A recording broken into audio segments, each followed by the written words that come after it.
tudo bem? Sejam bem-vindos a mais um vídeo do canal. E no vídeo de hoje eu vou contar um pouquinho para vocês sobre as minhas últimas leituras, que foram as leituras do mês de abril. Eu li 6 livros, eu achei que eu ia conseguir ler mais, porque eu fiquei em casa nesse tempo todo. Mas o meu ritmo de leitura ele é mais devagar mesmo, então esse foi o máximo de livros que eu consegui ler. Mas foram leituras muito boas, eu gostei muito. Esse mês acho que foi o melhor mês, assim, desse ano até agora. Nós temos uma convidada especial hoje, essa é a Penny, é a minha cachorrinha. Ela passou por uma castração, então ela tá ficando aqui dentro com a gente. Então, o primeiro livro que eu li no mês de abril já foi um livro que eu favoritei. Comecei o mês super bem, que foi O Meu Pé de Laranja Lima, do José Mauro de Vasconcelos. Esse é um livro nacional e é um livro infanto-juvenil. E eu não tinha ideia de que esse livro era autobiográfico. Vai falar sobre a infância do autor. Ele vai contar a história dele. Ele morava no Rio de Janeiro, se eu não me engano, em um dos bairros ali mais pobres, assim. Mais ou menos entre a década de 1920 a 1930.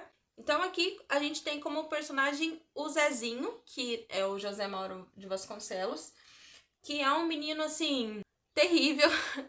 Ele é uma criança muito hiperativa e ele é uma dessas crianças mais atentadinhas, sabe? Que vive aprontando.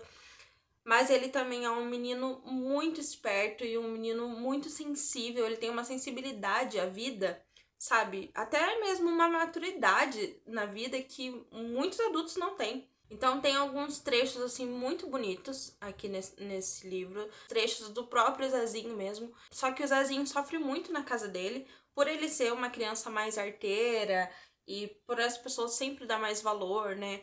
As crianças mais quietinhas, ele apanha muito na casa. Os familiares dele não vê esse lado dele, esse lado mais sensível e mais maduro até dele. A única pessoa ali da família dele que consegue enxergar um pouco desse amadurecimento dele é o tio. E para falar bem a verdade, o tio e uma irmã dele mais velha são as únicas pessoas assim que conseguem compreender mais ele e conseguem enxergar que ele é um menino muito bom, porque ele é uma criança que tem um coração muito puro. Apesar dele ser essa criança mais arteira e espoleta e que gosta de aprontar, e ele apronta muito mesmo, mas apesar de tudo isso, ele tem um coração tão bom. Ele é uma criança que compartilha as coisas e que enxerga, sabe, a pessoa como um ser humano mesmo, com amor. E aí o título do livro se deve ao fato dele fazer amizade com um pé de laranja lima. Aí você vê muito dessa inocência de criança, sabe? E a imaginação dele. Então é muito fácil se ver no Zezinho. Eu me vi muito aqui, criança. Apesar de eu ter sido uma criança mais quietinha, mais comportada, essa parte da imaginação, de ser criança mesmo, sabe? De brincar. Essa inocência é muito fácil se enxergar aqui no Zezinho. Então é um livro muito lindo. Esse é um dos livros mais lindos e mais tristes que eu já li na minha vida, porque tem umas passagens muito tristes também, mas ao mesmo tempo ele te faz rir. Ele te dá todas as emoções. Você ri, você chora. Eu já tava chorando nas primeiras 50 páginas desse livro. Ele me emocionou muitíssimo e também me fez rir horrores. Se eu tivesse que resumir em uma palavra esse livro, seria amor. Depois eu li o livro que vocês escolheram para eu ler. Para quem não sabe, todo mês eu posto ali na aba comunidade para vocês escolherem um livro para eu ler no mês. Inclusive eu já postei esse mês, então se você ainda não votou, vota lá, porque eu ainda não li o escolhido desse mês de maio. E o livro que vocês escolheram do mês de abril foi O Colecionador, de John Fowles. E muito obrigada por vocês terem escolhido esse livro, porque esse livro, gente, é assim, obra-prima. Se eu tivesse que resumir, esse livro seria isso, obra-prima. Esse é o primeiro romance do John Fowles. E aí ele vai contar a história de um cara, que ele é meio que um sociopata ali. Ele fica fascinado por uma moça, por uma menina. E ele começa a perseguir ela, até que ele tem uma grande sorte de ganhar na loteria. E aí ele ganha muito dinheiro. E ele começa a arquitetar planos de sequestrar ela e mantê-la em cativeiro. Então o livro vai praticamente se passar todo nesse cativeiro, que ele sequestra a menina. E vão ser divididos em 4 capítulos. São capítulos muito longos, até no começo eu estava achando que nem tinha capítulo. O primeiro capítulo é a visão dele, do sequestrador. Aí depois no segundo é a visão da vítima. E os dois últimos eu não posso falar porque senão é um spoiler. Mas esses dois últimos capítulos te deixam assim, tensa. Tipo, eu li em um dia esses dois capítulos, eu fiquei muito obcecada por saber como que ia acabar essa história. Por mais que você imagine como possa acabar, mas esses dois últimos capítulos te dão um choque de realidade tão grande. Porque aqui em certos momentos desse livro, esse livro é tão bem escrito e esse autor é tão inteligente que ele conseguiu fazer de uma forma que você consegue até sentir um pouco de empatia pelo sequestrador e um pouco de ranço pela vítima. Assim, não ao extremo, tá? Porque você tem isso em mente, que nem eu tinha muito isso em mente quando eu tava lendo, que tipo, o cara tá errado, ele é o vilão, ele é louco e ela é a vítima. Só que em certos momentos você fica, até que ele não é tão ruim assim, né? Aí, tipo, quando você começa a pensar, você fala, não, olha só o que ele tá fazendo, ele é muito ruim.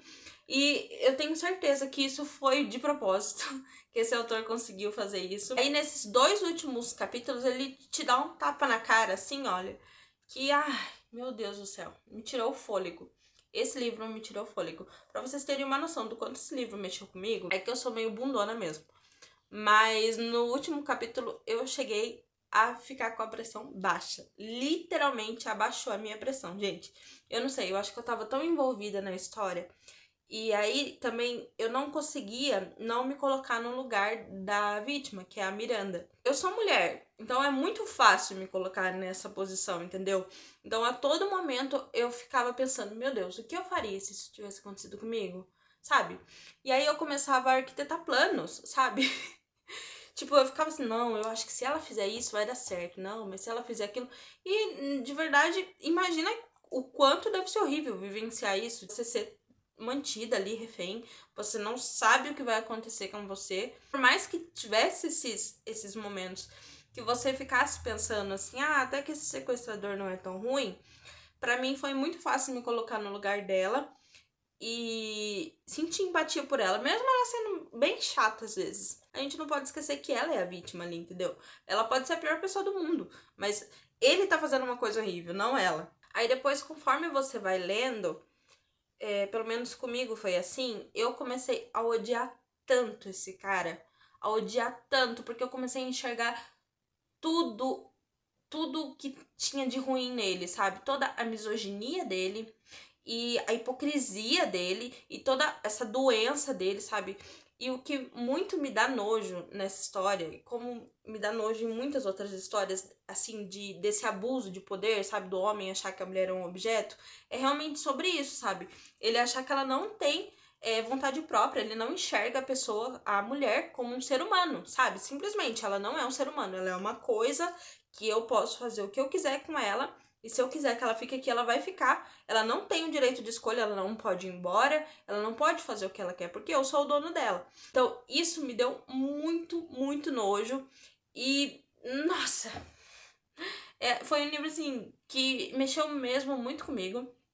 E eu demorei até um tempinho depois pra superar um pouco ele, porque eu fiquei pensando muito nele. Eu ainda penso nele, pra falar bem a verdade, porque ele não foi um livro que eu favoritei, mas eu acho que ele pode se tornar um favorito no futuro, porque eu ainda estou refletindo sobre ele. O tanto que essa leitura me impactou é isso, sabe? Eu ainda estou pensando sobre esse livro.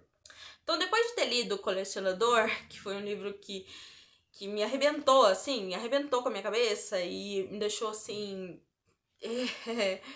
Eu precisava ler uma coisa mais tranquila.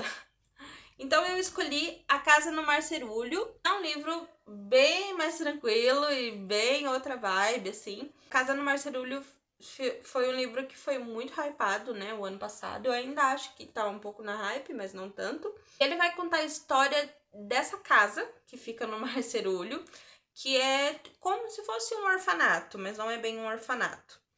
Então, na verdade, o protagonista dessa história vai ser um assistente social, que ele vai até essa casa para ver se tá tudo bem com as crianças, mais ou menos, né? Porque na verdade não é esse o motivo pelo qual ele tá indo. Mas o trabalho dele, pelo que ele sabe, é isso. Ele tá indo pra ver se tá tudo bem com as crianças, se é um lugar adequado para as crianças, se elas não estão sofrendo nenhum tipo de abuso, se elas estão se alimentando direito, se elas têm educação, papapá. Só que essas crianças são crianças especiais. São crianças mágicas. E até aí tudo bem, porque esse departamento, que eu agora não vou lembrar o nome, mas ele é assistente social já desse departamento que é sobre crianças mágicas. Porque aqui, tudo bem as crianças serem mágicas, entendeu? Só que, assim, tudo bem entre aspas, né? Porque tem muito preconceito sobre isso. Mas, enfim, todo mundo sabe que existem crianças mágicas. Só que as crianças dessa casa do Marcerulho são mais especiais ainda. Porque elas são mágicas, mas é diferente, sabe? Elas vão além da magia. E aí esse cara é tipo um solteirão de 40 anos, que não tem família, não tem ninguém, é um cara solitário. Ele acha que a vida dele é ok, mas ele sente aquele vazio e tudo mais. E aí, obviamente, ele vai para essa casa e vai conhecer mais essas crianças e vai se encantar por elas. Sobre essa família encontrada, que eles falam, que agora eu não me lembro como é que é a expressão em inglês, mas é sobre isso, sobre o cara que é sozinho e aí ele conhece as crianças e começa a gostar muito delas e vai tentar salvar o orfanato, que na verdade é essa casa. Enfim, é mais ou menos sobre isso. Eu gostei muito, muito mesmo, eu achei muito fofinho. Foi um livro, assim, que me tirou daquela penumbra, daquela escuridão do colecionador. A história é muito bonitinha, daria um ótimo filme, sei lá, da Pixar, da Disney, não sei. Assim, não foi um favoritado, mas eu recomendo muitíssimo. Ah, também teve outro livro que eu li, que foi mais levinho, assim, que na verdade foi o segundo livro que eu li no mês, mas eu esqueci de colocar ele aqui em sequência, porque ele não tá mais comigo. 8 Horas Perfeitas, que é tipo um romancinho, uma farofona, assim, sabe? Bem daquelas farofa mesmo. Gente, eu espero que vocês não se incomodem dela tá aqui, tá? Mas é que ela tá tão debilitadinha que eu tenho dó de tirar ela daqui. Ela tá bem amoadinha, bem tristinha. Então eu vou deixar ela aqui, tá bom? O livro vai falar sobre a Noelle, vai contar a história da Noelle, que é uma mulher de uns 30 anos, mais ou menos. Então o livro começa com ela indo numa reunião da escola, né, onde ela estudava, uma reunião dos ex-estudantes. E essa reunião é muito importante para ela, porque ela precisa pegar uma carta ou um vídeo, acho, se eu não me engano, da amiga dela que já faleceu quando elas eram ainda adolescentes. E aí eles tinham feito um projeto lá na escola onde eles guardavam algumas coisas e tinha fotos, parece que ela queria pegar com essa amiga dela. Aí deu tudo errado, ela não conseguiu pegar essa foto com a amiga dela. E aí, por fim, ela acabou ficando presa no trânsito por causa da neve. São 8 horas, o título do livro fala, né? 8 horas perfeitas. E aí ela conhece um cara nessas 8 horas, e aí eles se identificam muito e batem o maior papo e tudo mais. E aí, depois que passa essas 8 horas e eles conseguem ir embora, eles acham que eles nunca mais vão se ver, porque ele mora nos Estados Unidos, ela é da Inglaterra e tudo mais, e papapá. Só que daí o que acontece? Meses depois eles acabam se encontrando de novo, e aí muitas vezes eles acabam se encontrando, e é romance, gente, um romancinho bem clichê. Ele foi um livro bem fluido pra mim, eu gostei muito de ler ele, porque foi realmente, era como se eu estivesse assistindo um filme, sabe? Desses romances clichê. Eu senti dessa forma. A única coisa que eu achei que teria e não teve era uma cena de sexo, sabe? Porque eu tava esperando por isso. Porque eu falei, tá, é um romance com pessoas de 30 anos, né? Não são adolescentes. Agora tem livros de adolescentes mesmo, às vezes rola um sexo, mas enfim, não sou muito a favor disso. Por ser, né, por serem pessoas mais adultas, protagonistas mais adultos, eu achei que ia ter um sexinho e não teve, e isso me deixou um pouco chateada. O todo, assim, é um romance bem legalzinho, bem fofinho, só que ele vai falar muito sobre essa coisa de destino também, tipo, eles estavam destinados a ficar juntos, e eu não gosto muito disso, sabe? Eu acho meio balela isso daí. Mas tirando isso, é bem legal, bem ok. Sim, não é nada assim extraordinário, nada demais, nada diferente do que a gente já viu por aí, mas bem legalzinho pra você sair de uma ressaca literária ou pra você dar, sei lá, uma escapadinha assim de ler uma coisa mais leve mesmo. Aí depois eu finalmente li Agatha Christie. Eu li 100 gramas de centeio, eu nunca lembro o nome dos livros, me perdoe. Inclusive eu gravei um vlog lendo esse livro, tá? Como ela é uma autora muito aclamada e já fazia muito tempo que eu queria ler ela, eu decidi gravar esse vlog. E também por ser um livro de crime, né, investigação, e aí você fica tentando adivinhar, achei que ia ser legal. Eu confesso que eu fiquei um pouquinho decepcionada, porque eu acho que a minha expectativa tava muito, muito alta. Mas vamos falar sobre a sinopse primeiro, né, porque eu não falei. Vai falar sobre uma investigação, né, de assassinato. Um cara lá morreu, um cara muito rico, tinha muita influência, muito poder, papapá, tinha muita herança para ser deixada. E aí um investigador, é investigador? Não é investigador o nome, inspetor, acho, sei lá. Ele vai investigar, começar a investigar o crime desse cara, né, porque eles já suspeitam que ele foi assassinado. E aí descobrem que ele foi envenenado e aí começam a falar com todas as pessoas que são próximas a ele, tanto na empresa onde ele trabalha quanto na família dele. Todo mundo é suspeito, todo mundo pode ser o assassino. Eu tinha duas teorias de quem pudesse ser, de algumas pessoas envolvidas. Não achei que fosse uma pessoa só. Aí por fim, até que eu tava meio que certa, acertei uma dessas pessoas, que era a principal, na verdade, que eu achava que tinha matado ele. Mas aí, tipo, a forma foi diferente, sabe? Eu imaginei que tivesse sido de um jeito, foi de outro. Que foi bem legal, mas eu não sei. Eu acho que eu esperava que eu tivesse uma super surpresa, sabe? Porque eu já tinha ouvido falar que os plot twists eram muito bons. E foi legal, foi bem legal.